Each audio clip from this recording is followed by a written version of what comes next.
आज हम file transfer protocol यानी कि एफटीपी का अभ्यास करने वाला है।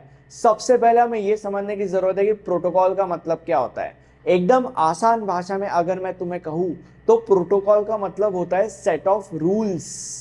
ठीक है, अब हम दो सिनेरियो समझेंगे जिससे तुम्हें यह पता चल जाएगा कि एफटीपी का मतलब क्या होता है, और उसके बाद हम एफटीपी के ब्लॉक डायग्राम को समझेंगे जिससे ऑलमोस्ट सारी की सारी चीजें एफटीपी के बारे में तुम्हारे भेजे में घुस जाएगी।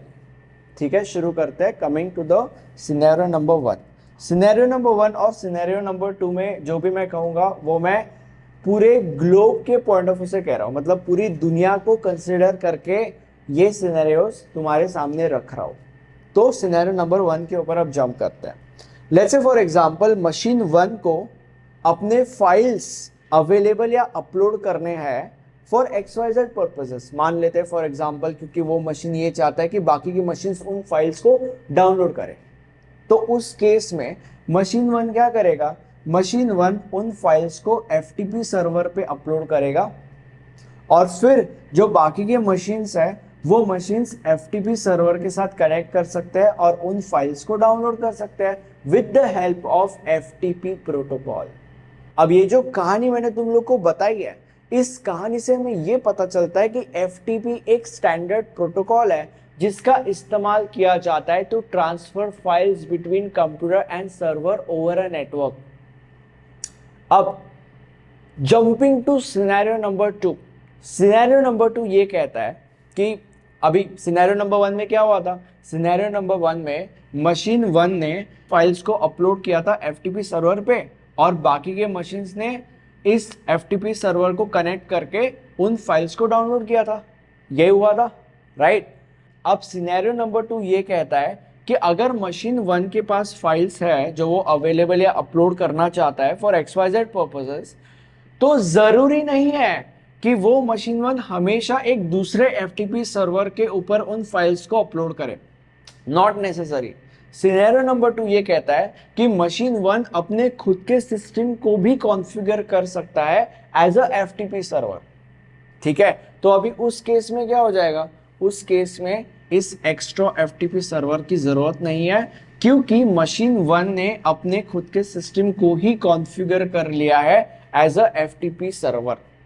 तो सिनेरियो नंबर 2 ये है, एंड फिर बाकी की चीजें सेम वैसे की वैसे।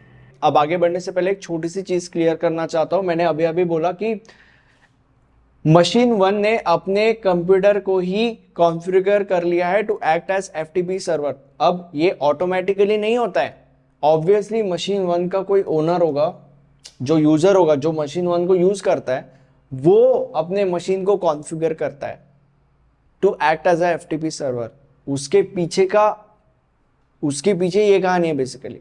मशीन 1 अपने आप कोई नहीं कर लेता, उसको करना पड़ता है which is done by the user. तो अभी दोनों सिनेरियोस तुम्हारे भेजे में घुस गए और FTP क्या होता है, छोटी छोटी चीजें FTP के बारे में भी तुम्हें समझ गए। ठीक है, अब हम FTP के ब्लॉक डायग्राम के ऊपर जंप करते हैं। मतलब ये जो ट्रांसफर ऑफ फाइल्स है, ये ट्रांसफर ऑफ फाइल्स होता कैसे है, ये ब्लॉक डायग्राम तुम्हें समझाएगी। Of course between computer and server kind of that we are stuff, और फिर सारी की सारी चीजें तुम्हें समझ जाएगी। शुरू करते हैं। Now when it comes to block diagram, तुम्हें सबसे पहले एक छोटी सी चीज समझने की जरूरत है, और वो चीज ये है कि जब तुम फाइल्स अपलोड या डाउनलोड करते हो तब उन फाइल्स के अपलोड या डाउनलोड के प्रोसेस में TCP/IP एक रोल प्ले करता है। बट TCP/IP के बारे में तुम्हें इस टॉपिक के अंदर समझने की जरूरत नहीं है क्योंकि TCP/IP अपने आप में एक बहुत बड़ा टॉपिक है। अभी के लिए तुम्हें यह समझने की जरूरत है कि when it comes to TCP/IP, यहां पे पोर्ट्स होते हैं कुछ। हर एक पोर्ट का अपना खुद का एक मकसद होता है।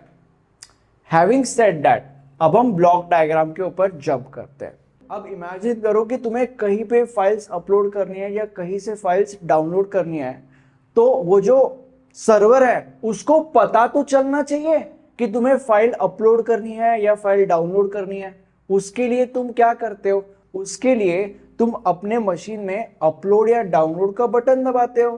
तो जब तुम अपलोड या डाउनलोड का बटन दबाते हो तब सर्वर को इंफॉर्मेशन मिलती है कि तुम फाइल्स अपलोड करना चाहते हो या डाउनलोड करना चाहते हो।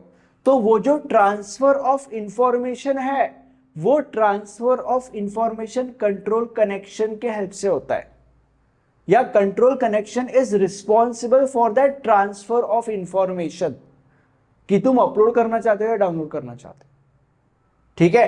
And control connection is initiated on port number 21, ठीक है। अभी मान लेते हैं कि तुम्हें फाइल्स अपलोड या डाउनलोड करनी थी, उसके लिए तुमने अपलोड या डाउनलोड का बटन दबा दिया और फिर इंफॉर्मेशन ट्रांसफर भी हो गई कि तुम्हें अपलोड करनी है फाइल्स या डाउनलोड करनी है, और सर्वर को पता भी चल गया कि तुम्हें फाइल्स अपलोड करनी है या फाइल्स डाउनलोड करनी है।